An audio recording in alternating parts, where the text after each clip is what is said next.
என் அன்புக்குரியவர்களே, நம்முடைய ஆண்டவரும் இரட்சகருமாகிய இயேசு கிறிஸ்துவின் நாமத்தில் உங்களை அன்போடு கூட வாழ்த்துகின்றேன். ஆண்டவர் மிகவும் நல்லவர். இன்னொரு புதிய மாதத்தை காண செய்த கிருபைக்காக நான் தேவனை மனதார ஸ்தோத்திரிக்கின்றேன். ஒவ்வொரு மாதமும் ஆண்டவர் நமக்கு ஒரு வார்த்தையை கொடுத்து நம்மை நடத்துகிறார். இந்த மாதத்திற்கும் ஆண்டவர் ஒரு வசனத்தை கொடுத்திருக்கிறார். என்னோடு கூட மார்க் எழுதின சுவிசேஷம் 10ஆம் அதிகாரத்திற்கு வேதத்தை திருப்பிக் கொள்ளுங்கள். மார்க் எழுதின சுவிசேஷம் 10ஆம் அதிகாரம் 27வது வசனம். இயேசு அவர்களை பார்த்து, மனுஷரால் இது கூடாததுதான், தேவனால் இது கூடாததல்ல, தேவனாலே எல்லாம் கூடும் என்றார். ஆண்டவர் இயேசு அவர்களை பார்த்து, மனுஷரால் இது கூடாததுதான், தேவனாலே இது கூடாததல்ல, தேவனாலே எல்லாம் கூடும் என்று சொல்லுகிறார். எனக்கு அன்பானவர்களே, அற்புதமான ஒரு வார்த்தை. நம்முடைய வாழ்க்கையிலே பல காரியங்களை இது என்னால் கூடாது, இது என்னால் முடியாது என்று சொல்லி நாம் தீர்மானிக்கிறோம். இயல்பாக இயற்கையாக சில காரியங்கள் நம்மால் கூடாது. ஆனால் சில சூழ்நிலைமைகள், சில பிரச்சனைகள், சில போராட்டங்கள், நாம் சந்திக்கிற காரியங்களை எதிர்கொள்ளும் பொழுது, ஐயோ இது என்னால் கூடாது என்று எல்லாருமே முடிவு கட்டி விடுகிறோம். ஆண்டவர் இங்கே ஒரு ஓமையை சொல்லுகிறார். ஐஸ்வர்யவான்கள் பரலோக ராஜ்யத்தில் பிரவேசிப்பது மிக கடினம், அதை விட ஒட்டகமானது ஊசியின் காதிலே நுழைந்து விடும் என்று சொல்லுகிறார். அது எவ்வளவு கடினம்! ஒரு ஒட்டகம் போய் ஒரு ஊசியின் காதிலே நுழைய முடியுமா? முடியாது. It is impossible.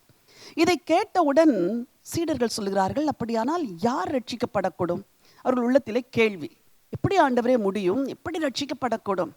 அதற்குத்தான் ஆண்டவர் சொல்லுகிறார், இது மனுஷரால் கூடாது, தேவனால் இது கூடாததல்ல, தேவனாலே எல்லாம் கூடும். எனக்கு அன்பானவர்களே, இந்த மாதத்தில் உங்களால் எது கூடாது என்று நீங்கள் நினைக்கிறீர்களோ அவைகள் எல்லாவற்றையும் தேவனால் செய்யக்கூடும் என்று நீங்கள் விசுவாசிக்க வேண்டும்.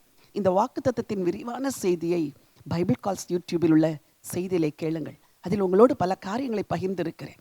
உங்கள் வாழ்க்கையில் எதெல்லாம் முடியாது என்று இன்றைக்கு நீங்கள் நினைக்கிறீர்கள்?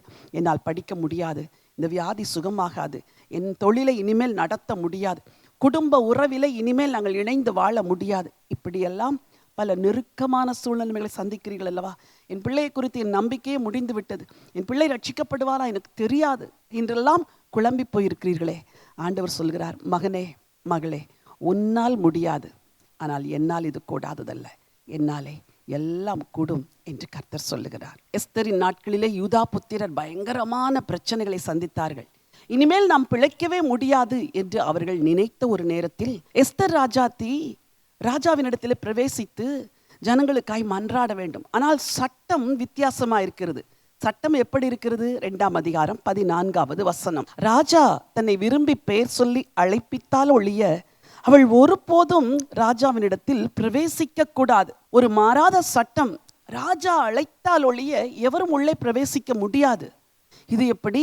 ராஜாவின் இருதயத்தை யார் மாற்றுவது? எஸ்தர் எப்படி ராஜ சமூகத்தில் பிரவேசிப்பது?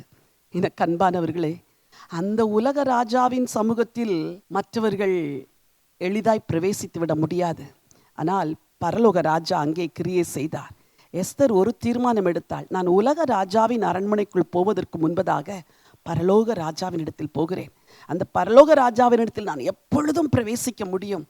அவரிடத்தில் போனால் இந்த உலக ராஜாவின் இருதயத்தை அவர் மாற்றுவார் என்று எஸ்தர் விசுவாசித்தாள்.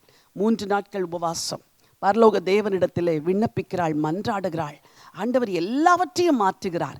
ராஜாவின் இருதயத்தை மாற்றி எஸ்தருக்கு ராஜாவின் கண்களிலே தயை கிடைக்க செய்கிறார். எஸ்தர் உள்ளே பிரவேசிக்கிறாள். யூதர்கள் பிழைக்கவே முடியாது என்று சொல்லி சட்டம் எழுதப்பட்ட அந்த நாட்களில் சட்டத்தை தேவன் மாற்றுகிறார். இந்த சட்டத்தை எந்த மனிதனும் மாற்ற முடியாது. தேவன் ஒருவர் தவிர யாராலும் மாற்ற முடியாது. மனிதரால் முடியாதவைகளை தேவன் அன்றைக்கு முடித்தார். காரியத்தை மாறுதலாய் முடித்தார். யாரை கொலை செய்யும்படி சட்டம் எழுதப்பட்டதோ அவர்களை, அந்த யூதர்களை சட்டத்தை மாற்றி எழுதினார்கள். எதிரிகள் அழிக்கப்பட்டார்கள். உங்கள் வாழ்க்கையிலும் அப்படித்தான். நீங்கள் எதை நினைத்து இது என்னால் முடியாது, என் குடும்பத்தால் முடியாது, என் பிள்ளையால் முடியாது, என் கணவனால், என் மனைவியால், மருத்துவர்களால் என்னால் இது முடியாது என்று தீர்மானித்த காரியங்களை கர்த்தர் முடித்து தருவார். இந்த மாதமெல்லாம் சொல்லுங்கள், மனுஷரால் கூடாதவைகள் தேவனாலே கூடும், தேவனாலே எல்லாம் கூடும் என்று விசுவாசியுங்கள், அறிக்கை செய்யுங்கள், பெரிய காரியங்களை பெற்றுக்கொள்வீர்கள். உங்களுக்காக ஜெபிக்க விரும்புகிறேன். அன்பின் ஆண்டவரே, உன்னதமான தேவனே, மனுஷரால் இது கூடாததுதான், தேவனால் இது கூடாததல்ல, தேவனாலே எல்லாம் கூடும் என்று சொன்னீரே. உம்முடைய ஜீவ வார்த்தைகளுக்காய் நன்றி. விசேஷமாக இன்றைக்கு என் வார்த்தையை கேட்ட உடைய பிள்ளைகளுக்காய் ஜெபம் பண்ணுகிறேன். இந்த மாதம் முழுவதும் தேவனுடைய அன்பின் கரம் அவர்களை நடத்த வேண்டும் என்று சொல்லி ஜெபிக்கிறேன். அவர்களை கிருபையாய் நடத்துவீராக, அற்புதம் செய்து நடத்துவீராக, கூடாத சூழ்நிலைமைகளை கூட பண்ணுவீராக, முடியாத சூழ்நிலைமைகளை முடித்து தருவீராக. தேவனாலே எல்லாம் கூடும் என்று உடைய ஜனங்கள் விசுவாசித்து அறிக்கையிட்டு இந்த மாதத்திலே அற்புதங்களை பெறட்டும், அற்புதங்கள் நடக்கட்டும், அதிசயங்கள் நடக்கட்டும், பெரிய காரியங்களை செய்யுங்க, அதிசயமான காரியங்களை உடைய ஜனங்கள் காணும்படி கர்த்தர் கிரியை செய்யும்படியா ஜெபிக்கிறேனப்பா. உடைய திருக்கரங்களிலே ஒப்பு கொடுக்கிறேன். ஆசீர்வதித்து வழி நடத்த வேண்டும் என்று சொல்லி ஜெபிக்கிறேன். ராஜாதி ராஜா இயேசு கிறிஸ்துவின் நாமத்தில் வேண்டிக் கொள்கிறேன், ஜீவனுள்ள நல்ல பிதாவே, ஆமேன், ஆமேன். எனக்கு அன்பானவர்களே, மனுஷரால் கூடாதவைகள் தேவனாலே கூடும்.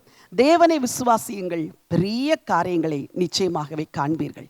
இந்த மாதம் முழுவதும் கர்த்தர் உங்களுக்கு பெரிய காரியங்களை செய்வார். இந்த டுடேஸ் விக்டரியை நீங்கள் உங்கள் நண்பர்கள், உறவினர்கள், அயலகத்தாருக்கும் அனுப்பி வையுங்கள். இந்த மாதம் ஒரு தீர்மானம் எடுங்கள். உங்களுக்கு தெரிந்தவர்களுக்கெல்லாம் இதை அனுப்பி வைத்து இந்த சேனலை சப்ஸ்கிரைப் செய்யும்படி சொல்லுங்கள். இன்னும் பல செய்திகளை இந்த சேனலிலே பதிவிட காத்திருக்கிறோம். உங்கள் நண்பர்களும் அயலகத்தாரும் அதன் மூலம் ஆசீர்வதிக்கப்படட்டும். இதை ஒரு ஊழியமாய் செய்யுங்கள். கர்த்தர் உங்களை ஆசீர்வதிப்பார். God bless you.